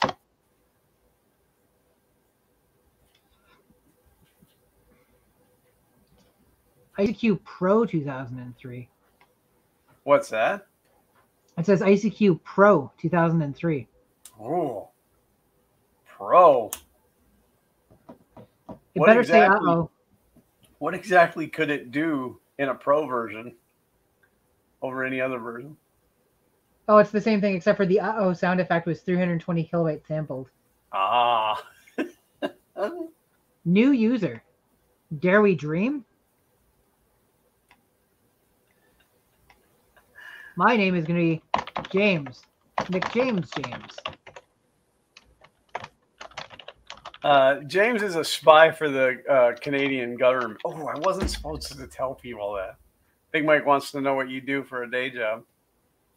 Just analytics. Nothing important or impressive. He goes fishing. I don't even want to give them an appropriate email address. I would just make something up. I don't think it's going to verify it. I always use Bill.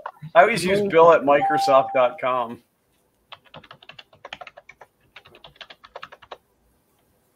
Let's see what happens. I don't even think it's going to work, to be honest. I don't think the servers it points at are there anymore.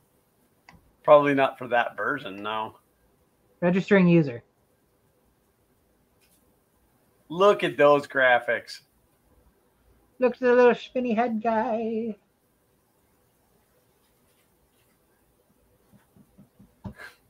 Everything was made in paint back then.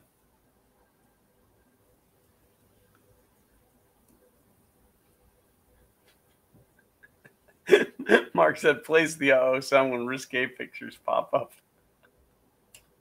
I wonder if I can at least go in and find the sound effect. I don't think this is gonna go anywhere. But if I go into ICQ, let's do can I do a control F from here and do star.lav? And is it here? Wasn't there a sound folder under the Windows? Online. When did it play? When you got a message, right? Message bell. No. No, it was when somebody. Yeah, Here, it should be. I think it's this one. There you go. And then when you used to, it had a thing where it was like incoming chat request. Oh, that sucked. ICQ. Incoming contact. Incoming contact.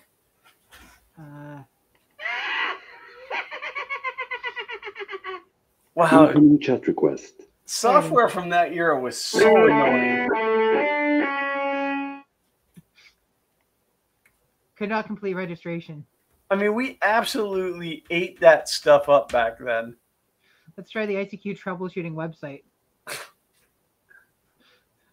The connection was reset. Reach out to their support and find out why it's not working. I'd be more. I wonder if. Okay, let's go back and pretend I don't need to register for an account. Let's close this, and let's do. My number is 1 2 3 4 5 6 7 8, and my password is that. That was my number. I want to see if I click connect if it's going to be able to talk to a server, because it'd be interesting if the login servers are still at the same spot or not. I don't think they will be.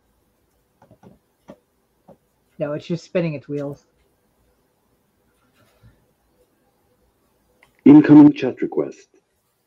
What else do we have in here? There used to be a thing when somebody added you, it would play the sound effect from the People's Court. It was like Incoming contact.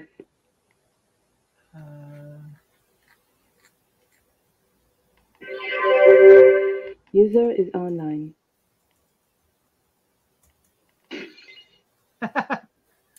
It's just such garbage.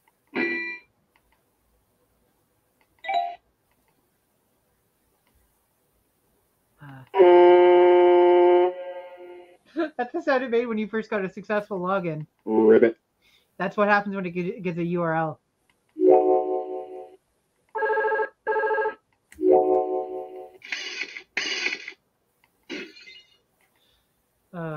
User is online. That brings back so many memories. Loser is online.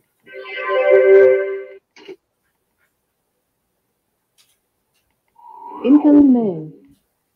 Yeah, just like back, was it 3.1 or was it into 95 at that point? But like you could set a sound for everything, Windows starting up and Windows shutting down and the windows popping up and then minimizing, and it was like sounds for everything because it was like so amazing to us back then.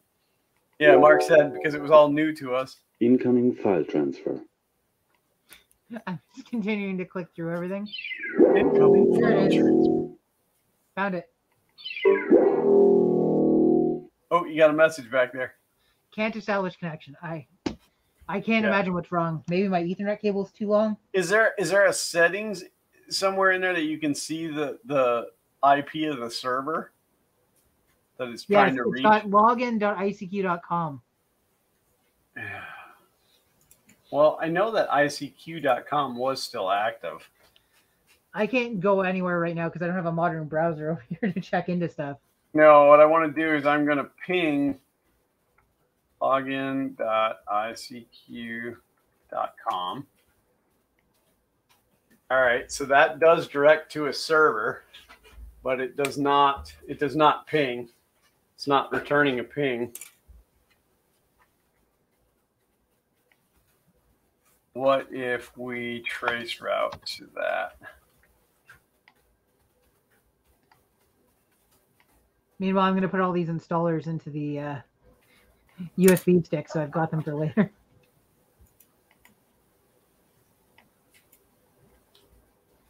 Then let's pull a who is on that IP.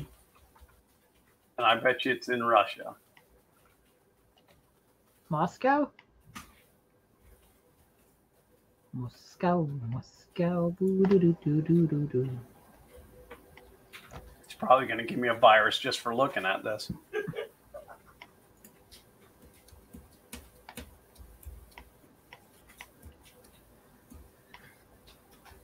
Hey, look at that. It's in Russia. It's part of the RightNet.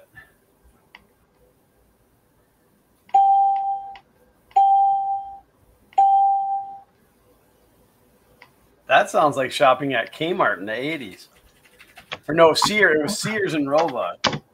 Have you been to any of the into a gas station where they have an ATM that uses the getting a ring sound effect from Sonic the Hedgehog. Every time I go to the States, I run into at least one of them, and it's got the very clearly ripped off sound effect of Sonic the Hedgehog gaining a ring in the original Sonic the Hedgehog games. Huh. What other software do I need to install? What were you guys using in the year 2000 that I need to put on this thing? So far, I've got productivity software like Microsoft Office, Adobe Photoshop 6.0. All right, let's see. 2000. I have to think about where I was in 2000. The other thing I need to go see if I can find a copy of is Audio Grabber. Do you remember Audio Grabber? It's familiar, but I can't. It's an application that you drop in an audio CD. It'll go find the information for that CD, like the name of the metadata, group, name of the album. It names all them, and then it rips them and converts them to MP3s. Oh yeah, which was a big deal back in the day. Tom says Firefox. You can tell he hasn't been here. He was eating dinner. We have the latest and greatest of Windows 98 Firefox installed, and it does less than Internet Explorer 5. Most popular version is 1.83. When's that from? Doesn't say. 1.41 was from February of 1997. I think the only snag with Audio Grabber is I have to install the Xing MP3 encoder or whatever.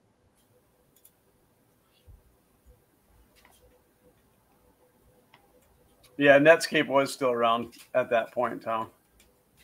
Alan said Duke Nukem. Oh, I would imagine Duke Nukem is already on here. Let's go find out. Yeah, darn, those alien son of a guns are going to pay for shooting up my ride. I think 2000 wasn't 2000 round about the time when MP3s started to become like a big thing. Well, that's why Winamp was a big deal, right? Yeah. That was pretty much my whole life back then. I ran an FTP site, an MP3 FTP site. What are you doing, kitty? That's all right. She can be up here. Huh. I guess I don't have... I wonder if I can access my... Now that I'm on my network. Wonder if I can access my file share. Password. It's probably just password. I don't think that's going to work because it didn't ask me for a username. Yeah, because you'd have to be part of the Windows work group.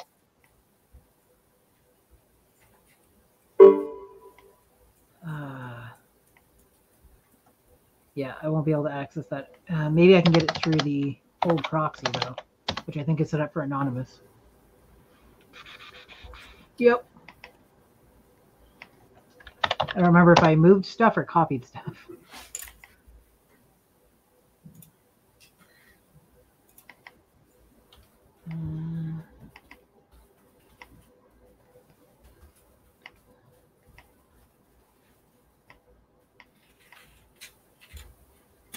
Let's see. What is some 2000s software?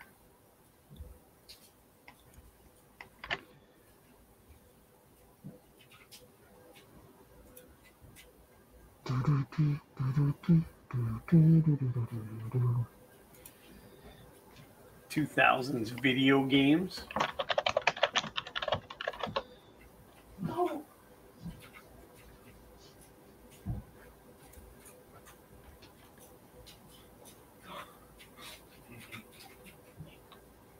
Oh, LimeWire. That's what you need to install. So, true story. I looked up LimeWire, Kazaa, Morpheus. Email, eDonkey. I didn't look up email and eDonkey. There's another one, though. Did I say BearShare? Oh, BearShare. And they're all, like, there's none of them that you can actually get up and running. I was like, it'd be, even if it was like, oh, it's like, it connects you to the network and it's, you know, full of crap. Like, this computer is not going to be doing anything other, like, I'm going to wipe it after this is done. So if I just ran it to show what it looked like, but I think they're all the ICP yeah, you don't problems. care if it gets diseases. That's right. Come on, finish copying your file. Shariza. Yep. eDonkey. I wonder if I can still get a BitTorrent client for it.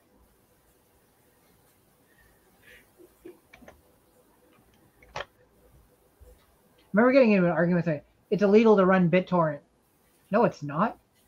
Yeah, it is. Like, no, there's certain things that it's illegal to do with BitTorrent, absolutely. But there are like actual companies that have built products based on the BitTorrent protocols. And yeah, stuff. Linux is distributed through torrents. Yeah. Nope, it's illegal. Oh, I'm like, okay, well, good for you, you dumbass. A double dumbass on you, as they say. Okay, let's see what happens here. So first of all, I want to try and run this. Installer integrity check failed. That's an issue.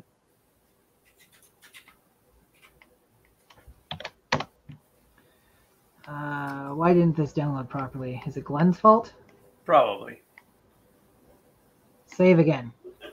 Meanwhile, we're going to drop down to the old DOS mode. E? God, it's amazing. Like VLC Media Player is listed in here under the 2001 software. I mean, I still use VLC to this day. It's amazing that it's been around for 20 years. Me too. Sound Blaster. Yes. Yeah.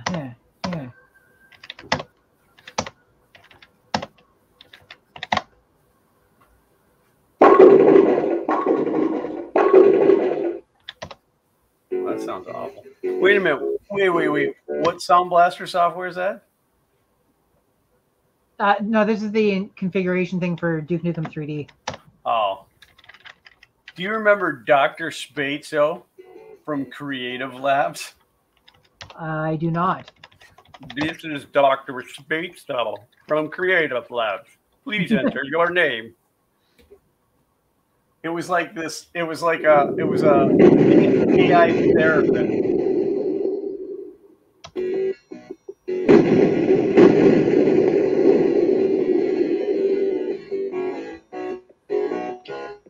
It sounds slow.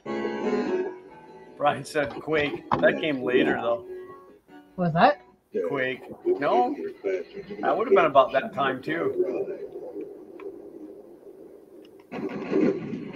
Because I convinced the company I was working for back then to let me build an in-house server. But really, I built it to run Quake sessions on. Wolfenstein was definitely earlier than that. Wolfenstein would have been early 90s. So if memory serves, the Voodoo 5 5500 has full basis support. So it's one of the, I'm not going to say rare, but one of the few cards that will run Duke Nukem 3D at the highest resolution of 800 by 600. Tony Ryan is in the house and he said, I still run Napster and Winamp. They don't do anything, but he does it. Napster ruined everything. When they released Napster, it completely destroyed the MP3 market.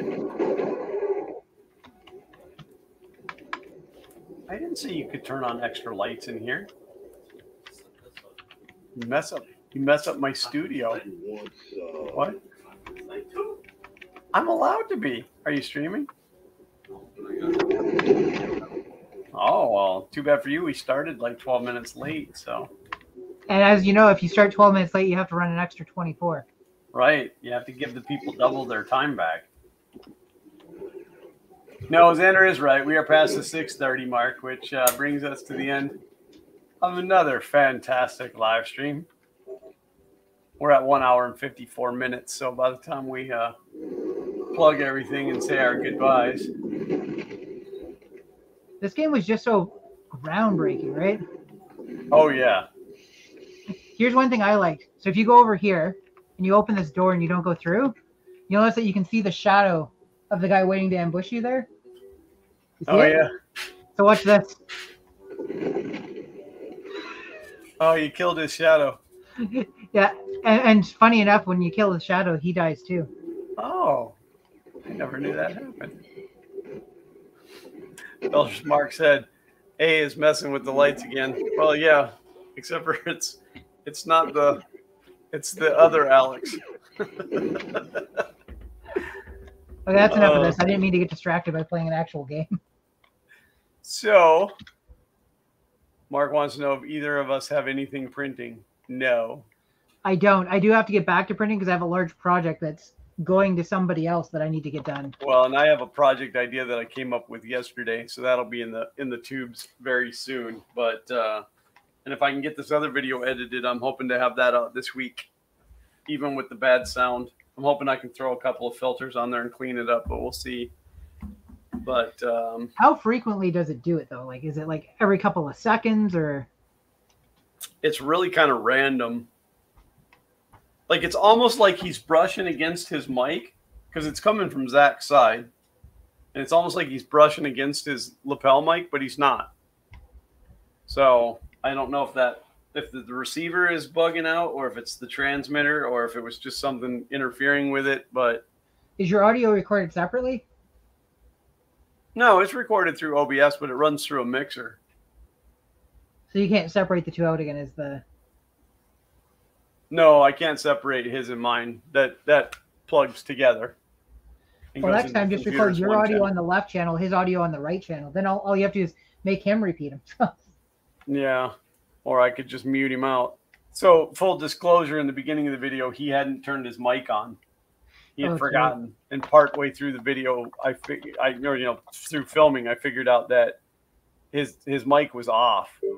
And then that's when the problem started, was when we turned it on. So, but honestly, I'm thinking about going back to these wired mics. I don't really need to be wireless. And if this audio is good, then I'll just hook up the two of these and put them forward where they're not visible in the camera. I mean, Xander and I used these for a long time before I got the first cheapy lapels.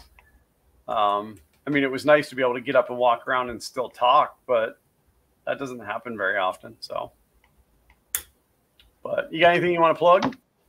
I have a new video coming out on Thursday on my Retro Tech channel. Excellent. And I'll have what time a video does that ready. come out? What time? Thursday at probably 3 p.m. 3 p.m. All right, good. So it's available now to my Patreon supporters. Yeah, look at that. What about you? Anything to plug? Do you know what's available to my Patreon supporters? The warm feeling that they're supporting me. What's available to my Patreon supporters over at Fun King Garage, however, is a lot of inside scoop as to what's going on. Now, admittedly, I haven't posted anything in a couple of weeks, but there is going to be an update coming probably this week for that. So if you're looking for some insider information, you can go over there. I'm actually looking at restructuring that. I've had a couple ideas that I think will be cool for the supporters, so it's going to get restructured. But otherwise, hope to have the new video out, which I haven't even told anybody what it is because I like that. I like the mystery but it is a very cool piece of machinery. Yeah, I can't even tell the story. I'll tell the story after the video releases. But it's fun. I haven't played with it a whole lot, though I need to, because there was that small village of people that died when I fired it up. So too bad for them. Otherwise, I got nothing other than, oh, you got a blue screen. So I'm using Daemon Tools, which is a CD emulator. Right. And my ISOs, so I don't have to actually physically swap CDs all the time, are stored on my USB stick. So it dismounts the USB stick on shutdown, but it does it before it stops registering the status of the virtual optical disk. So the ISO that is linked to the virtual disk just suddenly disappears, and it goes, wait a second. Yep. But it thinks that it ejected the CD mid-read, so it goes, please reinsert that disk, and there's no way to do that. Right. So. All right. But otherwise, what I want to say to all of you is thank you so much for tuning in. We appreciate each and every one of you for showing up. And those of you who watch this even afterwards, those of you who are hiding in the background and watching this and not chatting with us, that's okay too. We appreciate you being here as well. Though we can't give you props until you actually put something into the little bleep bloop box down there and tell us that you're here. But we do appreciate all of you. Other than that, I don't really have anything. You're not doing anything live? Like people can't tune into you? No. Okay. Oh, you talking to Xander? Yeah. I say I don't do things live very often anymore. Yeah, no, I didn't know if he was doing something. He said he's got something going on at 7, but it's not something I can invite you guys to. So too bad for you. Other than that, thank you guys, and we will do it. Oh no, we're not doing it next week. So next week is Canadian Thanksgiving. So while we can't get home this year for Thanksgiving, we are going to do a dinner. So we're going to not be here next week. I don't know if Glenn's put any thought into whether or not he's going to have somebody else here next week to replace me. Well, being that I just got this news today, I haven't really had time to process it, but I just didn't know which way you were leaning. Yeah, I may look for a guest host for next week, and we may do it anyway. I won't really know until sometime in the week because it's going to depend on what my week looks like. I may just take next weekend to catch up with some things in the Fun King Garage because I don't know. That channel seems to be more fun than this channel for some reason. But no, I will definitely I will post something about it at some point, most likely on the Twitters. Maybe I'll do the stream from the garage next week. That'd be interesting. That would be interesting because it's like 1,000 degrees out there. But I don't know. We'll work it out. But so not next week. Or maybe not next week, but definitely the week after. So we'll definitely see you then. I'm concerned that Andy hasn't been here. So if anybody hears from Andy Griffith, like, don't know where he's been, but he's not showing up. So I got to try to get hold of him, make sure he's okay. But yeah, so if I don't see you next week, we'll both see you the week after. True story. All right. And as always, till next time.